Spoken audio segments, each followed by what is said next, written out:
Hey, last week we experimented with a video where we went down into the weeds, and it took longer than we would normally do a video because traditional logic is people won't pay attention to a long video. It was on inflation. It was actually very popular. It had tens of thousands of views.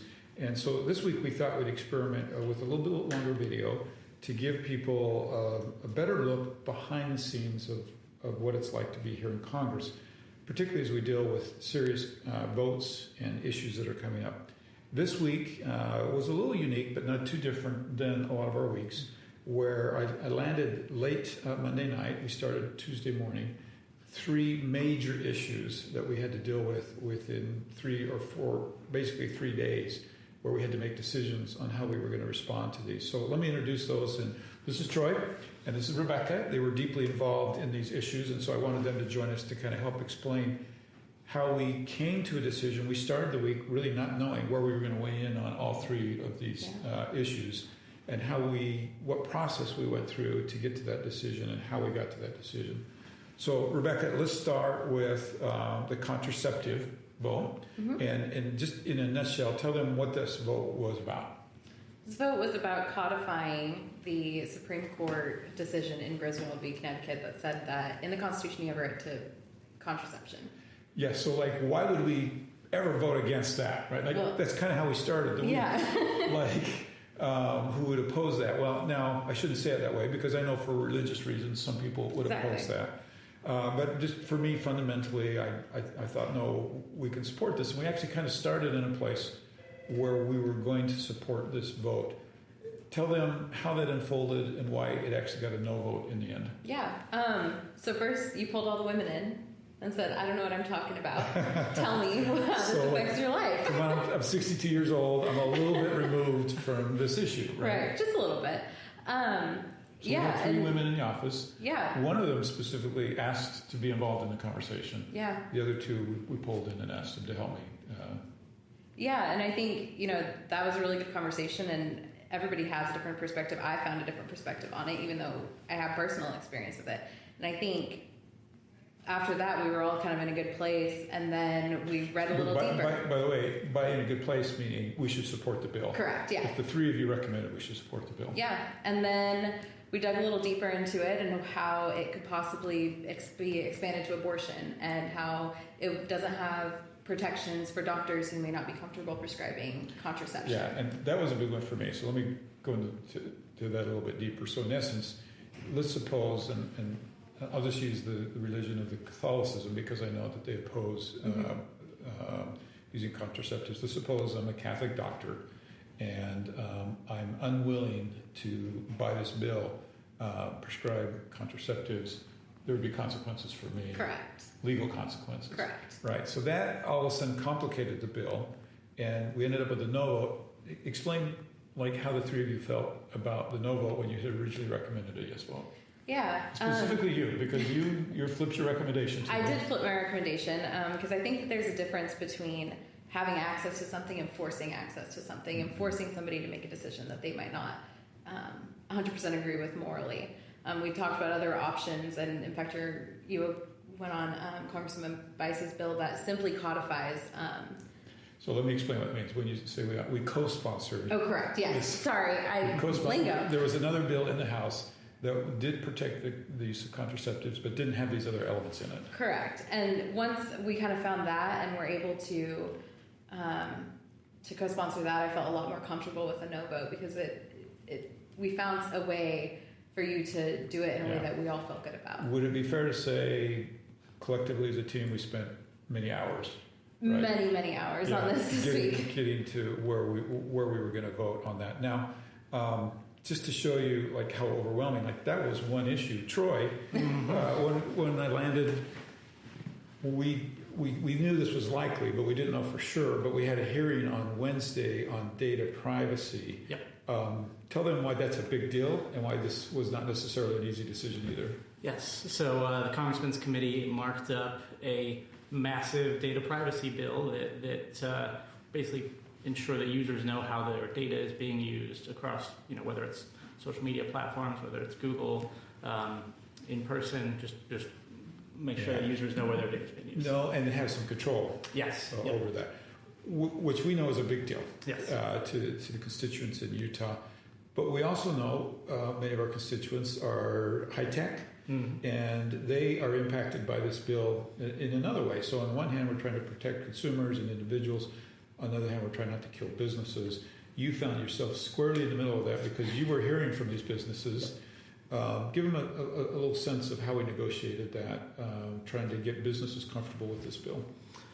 And by the way, is it fair to say you started the week thinking it would be good for me not to support this? Yes, correct. You didn't want me to support it. Yeah, sort of the reverse process of the other one.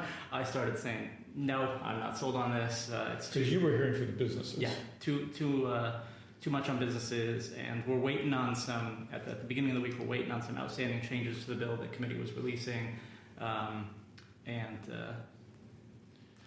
Okay, but in the end, we ended up voting for it. And is it fair to say there were a couple things that happened? One was the committee made some significant changes to the bill. Absolutely. That made the bill much better. Two, we offered an amendment that a couple of the people that we were working with felt like could be, without our amendment, would be very detrimental to small businesses' ability to advertise. And so we felt like that was important. In the end, we didn't push the amendment to a vote, but we did get kind of a marker in the record that as this moves to the floor and takes other amendments, that we got kind of some commitments from staff and leadership that this would be something that they would look at. That's a little bit the process. Sometimes, well, most often, we're voting on something that's a work in progress. We have to make a decision about, is it far enough along that we can support it, knowing that it will go through some changes. So how many hours did you spend on data privacy this week? Oh, man. It was every single hour that I was at work. Every meeting not about privacy got kicked to today because it was all dedicated to privacy until the end of the markup. And I'll note in the exact same markup, the congressman had a bill that we were voting on as well. So yeah, let's talk about that just a bit. We talked about it on highs and lows. That's a little plug to go watch the highs and lows. But this is a really good bill, and I have to thank you for kind of digging this up. In essence, the future is your dishwasher, your toaster, your microwave will all have smart devices in them and be able to communicate from your home back to the manufacturer or service people. And there's a worry that a camera or a microphone could be in that, and there are actually instances where this has happened. And this bill makes it so that the consumer will know if that's the case before they buy that product. Yes, absolutely. The bill is called the Informing Consumers About Smart Devices Act. We got to come up with a better name. Yeah. It seems just straightforward and self-explanatory. Not really a fun name on this one.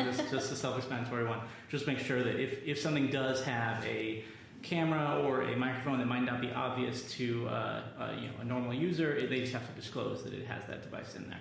Okay, so we passed through committee with the exception, I think, of 2 votes. Every Republican and every Democrat voted for a data privacy bill, and this is what's significant. You, meaning our constituents, didn't hear about that on the news. It's one of the things that's always really hard on me. When we work, we get something significant accomplished in a bipartisan way.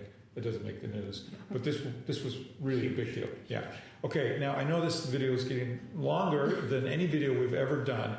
Just turn it off if we're boring you. But this is not all that happened during the week. So I'm going back to Rebecca. There was another significant bill that we got hit with this week about marriage, particularly to oversimplify this, to say government can tell us who can get married and who can't get married, including interracial marriages. Tell us about how we dealt with that in the office. It was very simple. It was very easy. I think we didn't even talk about it very much. It was a simple yes. Yeah, so this one we didn't, it was a pretty significant bill, but we didn't spend as much time on it because my feeling right off was, look, there's nothing in this bill that precludes states from doing what they think is right with marriage, and I do not want the federal government telling me or my children or anybody else who they can marry and who they can't marry. And so we didn't spend as much time on it, but a pretty consequential bill. Huge. For many of our constituents. And of course tough, because it wasn't just interracial marriages, it was gay marriages. And let's admit it, in Utah, this is a hot topic, right? And I'll just, on a personal note, my wife and I celebrated our 40th anniversary a few weeks ago. And my feeling is, who am I, meaning as a federal official, to deny anybody what my wife and I have enjoyed for 40 years, or tell people who they can marry and can't marry. And it just didn't feel like the right role for the federal government. Now, so you can see three big issues that we dealt with basically in 3 days. We had how many votes this week? Almost 30. Yeah. 30 votes. So we haven't even talked about. And you funded the government, or started to fund part of the government. Yeah, so we voted on appropriations, by the way. Most Republicans voted against that, Right. way too much spending. But that was another issue this week. 27 other bills that were voted on this week that we didn't even get a chance to talk about. So what I wanted to show everybody back home is just a slice of what life is like right here, and the difficulty of getting things right, and the amount of time it takes to actually that we spend on votes trying to get to the right answer. And by the way, just so you know, I mean, phone calls that came in, those are monitored into this process. Emails that come in, they're all filtered into this process.